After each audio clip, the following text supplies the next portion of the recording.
Ned, it's Veterans Day here in the US of A, and this tip has nothing to do with Veterans Day. You're Ned. My name's Ariel. Today's Monday, November 11th. What is the tip that has nothing to do with veterans?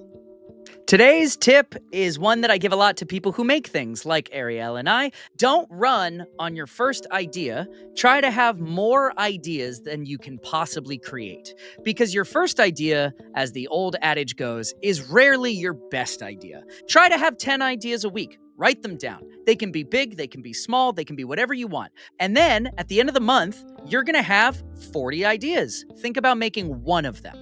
And start to get better at looking at ideas lists and seeing which ones are viable and which ones are good ideas and which ones are not now ideas and things like that. And the best way to start is have more ideas than you can possibly create. Yeah, shitty first drafts all day long. So for the creators out there, that is the tip of the day.